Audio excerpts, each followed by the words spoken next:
So hello guys, இன்னைக்கு relational operators பற்றி பார்க்கலாம். இப்போ ரிலேஷனல் ஆப்ரேட்டர்ஸ்ங்கிறது என்ன செய்ய போகுது அப்படின்னா, ரெண்டு வேரியபிள் இல்லைனா ரெண்டு நம்பர்ஸ் இதுக்கு நடுவில் இருக்கிற டிஃப்ரென்ஸ் என்னமோ அதை வச்சு தான் நம்ம ஆக்ஷன் செய்ய போகிறோம். அந்த ஆக்ஷனை நம்ம செய்கிறதுக்கு என்ன ரிலேஷன் கண்டுபிடிக்கணும், அந்த ரிலேஷன் கண்டுபிடிக்கிறதுக்கு ரிலேஷன் ஆப்ரேட்டர் யூஸ் ஆகுது. ஸோ அதில் லெஸ் தென் ஆப்ரேட்டர் இருக்குது, கிரேட்டர் தென் ஆப்ரேட்டர் இருக்குது. அதுக்கான எக்ஸாம்பிள் இங்கே சைடில் கொடுத்துருக்கேன். இப்போது ஈக்குவல்ஸ் டூங்கிறது ஈக்குவல்னால் ஒரு ஈக்குவல் போடுவோம். ரெண்டு ஈக்குவல்ஸ் டூ போகிறதுக்கு பேர் கம்பேரிங் பண்ணுறோம். அதாவது என்னென்னா, இப்போது ஒரு ஈக்குவல் டு போட்டோம்னா அசைனிங் எ வேல்யூ. இப்போ வேரியபிளுக்குனா வேரியபிளுக்குனா ஈக்குவல்ஸு போடுவோம். இதுவே நம்ம ரெண்டு விஷயத்தை கம்பேர் பண்ணுறோம். ஸோ டபுள் ஈக்குவல்ஸ் டூ போடணும். அதுக்கு பேர் equals to, comparative equals to and less than or equals to. இது அப்படி தான் படிக்கணும், less than or equals to. இது என்ன பண்ண போகிறோம்னா, இங்கே பாருங்கள், A less than or equals to பின்னு கொடுத்துருக்கேன். இப்போ ஏவோட வேல்யூ பியை விட குட்டியாக இருக்கலாம் ஆர் ஈக்குவலாக இருக்கலாம், இந்த ரெண்டுமே. அதுதான். இதே போல் greater than or equals to பியோட வேல்யூ ஏவை விட குட்டியாக இருக்கலாம், இல்லை ரெண்டுமே ஈக்குவலாக இருக்கலாம். ஆர் ஏதாவது ஒன்று சாட்டிஸ்ஃபை ஆனாலே உள்ளார போயிடும். அப்புறம் not equals to exclamatory mark கொடுத்து ஈக்குவல்ஸ் டு போடணும். இதுக்கான மீனிங் என்னன்னா, ரெண்டுமே ஈக்குவலாக இருக்கக்கூடாது. அப்படி இருந்தால் மட்டும் உள்ளார ப்ரொசீட் பண்ணி சாட்டிஸ்ஃபை ஆகுன்னு சொல்கிறேன். ஸோ நாட் ஈக்குவல்ஸ் டு பார்த்துக்கோங்க. இது எல்லாமே நம்ம காம்ப்ளெக்ஸான எக்ஸ்பிரஷன்ஸ் அண்ட் கண்டிஷனல் ஸ்டேட்மெண்ட்ஸில் யூஸ் பண்ணுவோம். இதை நம்ம இஃப்லையும் யூஸ் பண்ணலாம், இல்லைனா ஒரு எக்ஸ்பிரஷனாகவும் யூஸ் பண்ணலாம். அது எப்படிங்கிறத கோடாக பார்த்துலாம். ஸோ ஃபஸ்ட் நான் எக்ஸ்பிரஷனாக எப்படி யூஸ் பண்ணுறது காமிக்கிறேன். இப்போ நம்ம எக்ஸ்பிரஷனாக யூஸ் பண்ணுறப்ப ஒரு பூலியன் கிடைக்கும், Boolean true or false value. அதை நான் வந்துட்டு பிரிண்ட் பண்ணுற மாதிரி வைக்கிறேன். ஃபஸ்ட்டு இப்போது ஷார்ட் எக்ஸ்பிரஷன் ஈக்குவல்ஸ் டு, இப்போ நம்ம ப்ராக்கெட்டில் கொடுக்கலாம், இல்லைன்னா சாதாரணமாகவும் கொடுக்கலாம். ஃபார் எக்ஸாம்பிள், இப்போது அந்த ப்ராக்கெட் நான் எடுத்துட்டாலுமே கரெக்டு தான்.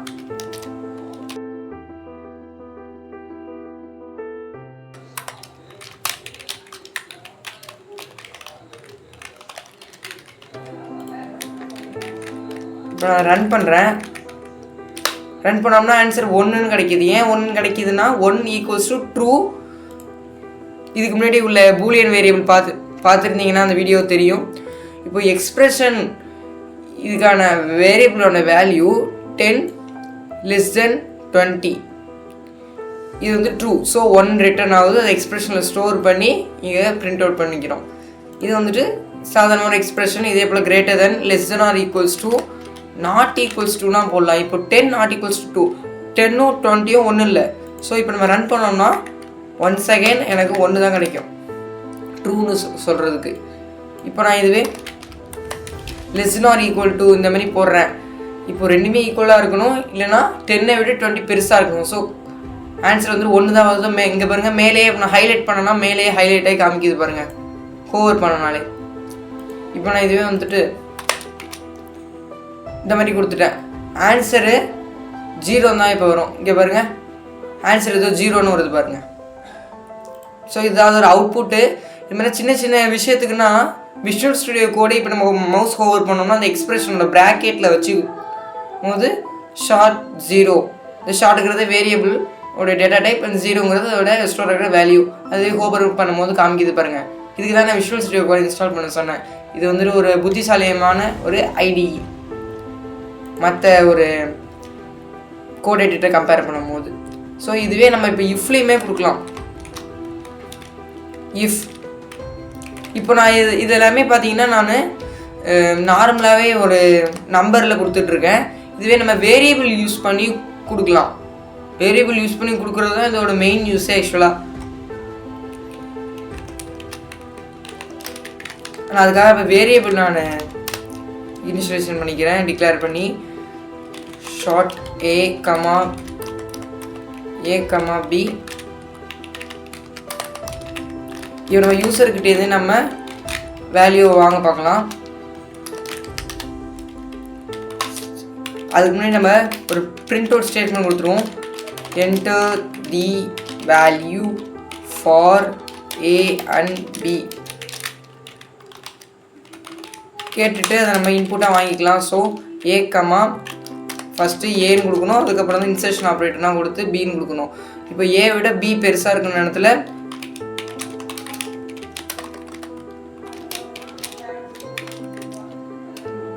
B is bigger. Else if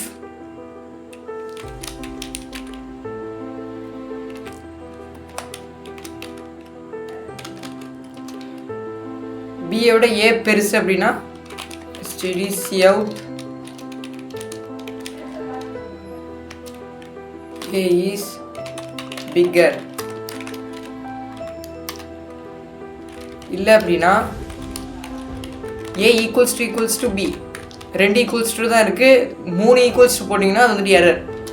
double equals to போட்டு std cout both values are equal. இப்போ இல்லை இது இல்லை அப்படின்னா கண்டிப்பாக இது வந்துக்கிட்டு இப்போது என்னவா இருக்கணும் அப்படின்னா லெஸ்ஸனாக இருக்கலாம், கிரேட்டர் தானாக இருக்கலாம், இல்லைன்னா ஈக்குவலாக இருக்கலாம். இப்போ இதை விட இது பெருசு, இதை விட இது பெருசுன்னு இப்படி இருக்க முடியாது. ஏன்னா நம்ம ஆல்ரெடி நம்ம இதை கோட் பண்ணிட்டோம். இப்போ நம்ம lesson R equal to greater than ஈக்குவல்னு போட தேவையில்லை. ஏன்னா ஆல்ரெடி அந்த வேலையை தான் இதுவே ஒவ்வொன்றா பார்க்க போகுது.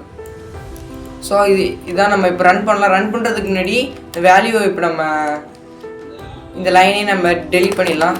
ஏன்னா எக்ஸ்பிரஷன் ஒரு வேரியபிள் இங்கே க்ரியேட் ஆகலை, ஏன்னா நான் வந்துட்டு டெலீட் பண்ணுறேன் இல்லையா அந்த லைனை. இப்போ ஏனோட பியோட வேல்யூ கேட்குது, நான் வந்துட்டு 20 ஸ்பேஸ் விட்டு 30 கொடுக்குறேன். பி இஸ் பிக்கர்னு வந்துருச்சு. இதுவே ரெண்டுமே நான் 20 கொடுக்குறேன், போத் வேல்யூஸ் ஆர் ஈக்குவல்னு வருது. இந்த மாதிரி ஆன்சர் எல்லாம் வரதுக்கு காரணமே இந்த ரிலேஷன் ஆப்ரேட்டர் தான். ஏன்னா அதுதான் ரிலேஷனை பார்த்து என்ன மாதிரி கண்டிஷனுக்கு என்ன மாதிரி கண்டிஷன் சாட்டிஸ்ஃபை பண்ணி அதுக்குள்ளார பிளாக்குள்ளார போக வைக்கலான்னு டிசைட் பண்ணுது.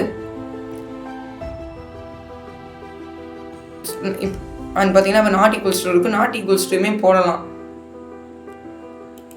பட் இந்த இதில் நீட் இல்லை, உங்களுக்கு தேவையான மாதிரி நீ ப்ராஜெக்ட் செய்யும் போது போட்டுக்கலாம்.